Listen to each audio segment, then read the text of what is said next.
Hello दोस्तों, मेरा नाम है रवि और आप देख रहे हैं आर्टिकल 19 यूट्यूब चैनल।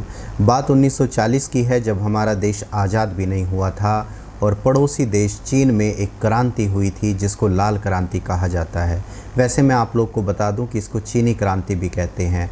और इसी दौरान माओ वहां के सर्वोच्च नेता के तौर पर उभरे और उन्होंने उसके बाद एक ख़ास रणनीति पर काम करना शुरू किया, जिसके तहत आस पड़ोस के जो देश हैं उनके बहुत सारे इलाकों पर कब्जा करना शामिल था। इसी के तहत उसने आस पड़ोस के देशों पर कब्जा करना शुरू किया, जिसमें मंगोलिया, तिब्बत और लद्दाख जैसे क्षेत्र आते हैं। मैं आप लोग को बता दूं कि चीन हमेशा ऐसा मानता आया है कि उसे ऐसे इलाकों पर कब्जा करना चाहिए, ऐसे इलाके अपने क्षेत्र में अपने अधीन ले लेने चाहिए जो कभी उसका हिस्सा हुआ करते थे। और इसी के तहत उसने मंगोलिया के एक बहुत बड़े भूभाग पर भी अपना अधिकार जमाना शुरू किया। लेकिन मैं आप लोग को एक इंटरेस्टिंग बात बताऊं कि मंगोलिया विश्व का एक बहुत बड़ा साम्राज्य हुआ करता था और ख़ुद चीन उसका हिस्सा था। लेकिन चीन इस बात को नहीं मानता और कहता है कि मंगोलिया कभी उसके देश का हिस्सा था, जैसे कभी तिब्बत उसका हिस्सा नहीं रहा है। बात 1959 की है, जब चीन ने अपनी सेनाएं भेजकर तिब्बत पर कब्जा कर लिया। तब दुनिया के किसी देश ने या अंतर्राष्ट्रीय बिरादरी ने इसके खिलाफ आवाज़ नहीं उठाई थी, किसी ने इसका विरोध नहीं किया। भारत ने ज़रूर इसका विरोध किया था, लेकिन वो ना के बराबर था, क्योंकि शुरुआत से ही भारत शांति प्रिय देश रहा है। हाँ, भारत ने इतना ज़रूर किया कि उसके जो बड़े नेता थे, बड़े लीडर थे, जैसे दलाई लामा और उसके समर्थकों को अपने देश में शरण दे दी। और फ़िलहाल भी लाखों की तादाद में तिब्बती शरणार्थी भारत में रहते हैं। अगर तभी चीन को अंतर्राष्ट्रीय बिरादरी ने रोक दिया होता तो चीन की हिम्मत इतनी नहीं बढ़ती कि अपने आसपास के ज़्यादातर पड़ोसी देशों के बड़े इलाके को उसने अपने कब्ज़े में ले लिया है। अब हम बात करने वाले हैं चीन की उस स्ट्रेटजी के बारे में जिसको 5 फिंगर ऑफ तिब्बत स्ट्रेटजी कहा जाता है। और इसी के तहत तिब्बत चीन का दाहिना हाथ है और उसकी 5 जो उंगलियां हैं वो भी उसी का भाग हैं। और इन 5 उंगलियों में पहली है सिक्किम, दूसरा अरुणाचल प्रदेश, तीसरा है नेपाल, चौथा है लद्दाख और 5वां है भूटान। अब बात करते हैं पहली उंगली सिक्किम के बारे में। आप जानते हैं कि 1975 में सिक्किम का भारत में विलय हो गया। उस दौरान चीन ने काफ़ी विरोध जाहिर किया था, लेकिन उसकी चल नहीं पाई। तब से सिक्किम भारत का अभिन्न अंग बना हुआ है।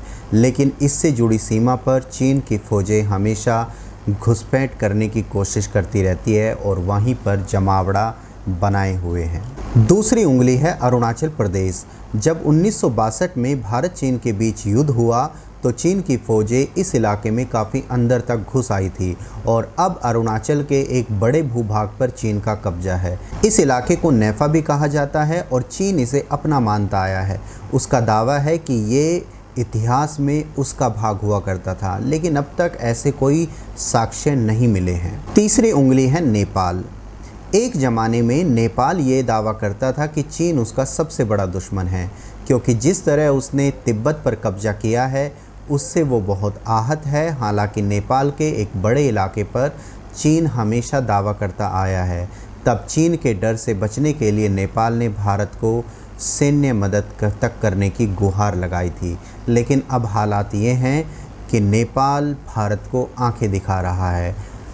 आने वाले टाइम में आप लोग देखना कि नेपाल पर भी चीन का कब्जा हो जाएगा। भारत पिछले 70 सालों से नेपाल को लगातार हर तरीके की मदद भी करता रहा है, लेकिन अब नेपाल की कम्युनिस्ट सरकार चीन की गोदी में बैठकर भारत को अपना दुश्मन बताने लगी है। हालांकि नेपाल का ये अंदाज नहीं है कि चीन जिस 5 फिंगर की रणनीति पर गंभीरता से कदम बढ़ाता रहा है, उसमें अब सबसे बड़ा खतरा उस पर ही मंडरा रहा है। चौथी उंगली है भूटान। भूटान हमारे उत्तर पूर्व क्षेत्र में बसा हुआ एक शांति प्रिय देश है। चीन लंबे समय से उस पर अपना दावा जताता आ रहा है। ये उसकी 5 फिंगर स्ट्रेटजी में आता है, यानी उसे भूटान पर एक ना एक दिन कब्जा करना ही है। यही कारण है कि भूटान हमेशा भारत के साथ अपने रिश्ते मजबूत करता आ रहा है और हमेशा भारत को ही अपना दोस्त मानता आ रहा है, क्योंकि उसको पता है कि एक दिन चीन उस पर कब्जा कर लेगा। वैसे मैं आप लोग को बता दूं कि भूटान और भारत के बीच सैन्य संधि है।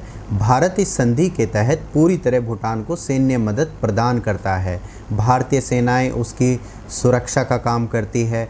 हालांकि लंबे अरसे से चीन इस छोटे से देश के सामने आकर्षक विदेशी निवेश और मदद का चारा फेंकता रहा है, लेकिन भूटान ने कभी उसको स्वीकार नहीं किया। पांचवी उंगली है लद्दाख, जहां पर चीन हमेशा घुसपैठ करता रहा है और उसकी सबसे बड़ी नज़र वहीं है और इसी कारण आज वहाँ पर इतना तनाव देखने को मिल रहा है। मैं आप लोग को बता दूं कि यहाँ वो पिछले कुछ सालों में लगातार घुसपैठ करता रहा है। हमारे बहुत से इलाकों पर उसने कब्जा कर लिया है। एक ज़माने में समूचा अक्साई चीन भारत में हुआ करता था, लेकिन अब चीन इसे हथिया चुका है। अब वो उस गलवान घाटी पर आगे आकर सेनाएं लेकर बैठा हुआ है, जिस पर आज तक उसका कब्जा कभी नहीं था। अब उसने खुले तौर पर गलवान घाटी पर दावा भी जता दिया है। अब आप समझ ही गए होंगे कि चीन की रणनीति कितनी खतरनाक है, जिसके तहत वो अपने आसपास के इलाकों पर कब्जा जमाता आया है। मैं आप लोग को बता दूं कि इसको रोकने का एक ही तरीका है कि चीन को आर्थिक तौर पर नुकसान पहुंचाया जाए और उसका डटकर मुकाबला किया जाए, ताकि उसकी सेनाएं आगे बढ़ने से रुक सकें। जितने भी छोटे छोटे देश हैं जो आज चीन के साथ हैं, चाहे वो पाकिस्तान हो चाहे नेपाल हो, एक ना एक दिन इनका भी नंबर आएगा ही, क्योंकि चीन किसी का अपना नहीं रहा है और वहाँ पर लोकतंत्र भी नहीं है। वहाँ पर कम्युनिस्ट सरकार है और आप लोग जानते हो कि कम्युनिस्ट काम कैसे करते हैं।